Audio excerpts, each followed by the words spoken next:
Good afternoon, everyone. PA Figs here. So it is time to set up the orchard. It is end of April. 10-day forecast looks pretty good. Trees have a nice head start this year. Really need to hope that we don't get a late frost, late freeze. I am noticing a big problem though. We went around to all these trees in the fall when we brought them in, and we used a black Sharpie to write on them what they are. Much to my dismay, see if you can see here, it's almost unreadable. And a lot of the trees you can't read at all. Pretty sure this is Porta de Caval. I looked at it up close. But man, it is surprising. I use black Sharpie a lot to label my trees along with tags, and I've got to look in the garage. I don't know if something came through. A lot of tags are missing this spring, but it's weird to see that the black Sharpie is also missing, or rubbed off, or worn off, or the tree grew, something happened. So I'm gonna have to be a little more careful. I have a paint pen. I used to use a paint pen, just a little more of a pain to use, but I'm noticing it on a significant number of my trees. All of these were labeled on multiple branches, and you can't see it anywhere.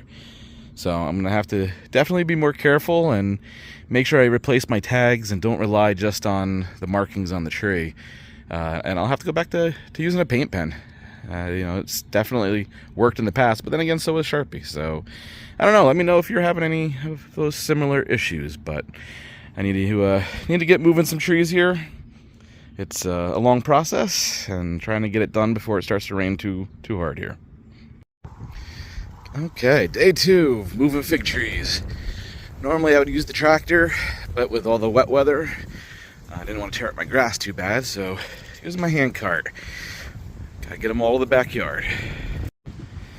Alright, so I went out and bought some new acrylic paint pens. Going to label these trees.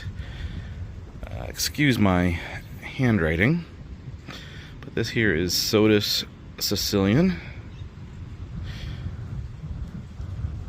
And we'll see how well the acrylic paint pens hold up. Alright, I'll get all the trees done, and then I'm also going to go through and put new metal tags on them. These metal tags work really well as long as they don't come off. But man, they come off, I don't know if the birds play with them or if it's just the wind, but they come off a little too often for me. Come on, bud, bring your helper. Okay, I think these are the trees we're going to go with in the driveway, or the edge of the driveway.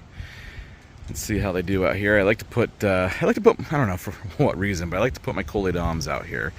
So I've got my Coleodom Nor, Coleodom Grace, Coleodom Mutante, Coleodom Ramada out here.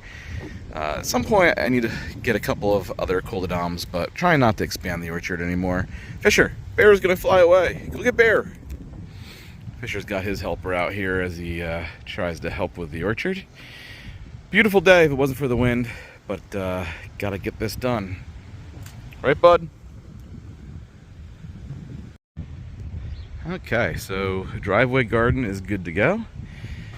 And I know folks had recommended making a like a 2-foot wide part of the grass here into like a garden and putting wood chips in to put these in. And it's a good idea. I just need to do it one of these days. It's not going to be today. I did put in these rebar stakes to hold these trees up. My arms are pretty much jello right now from using the sledgehammer to drive them in. So we're going to move on to another project.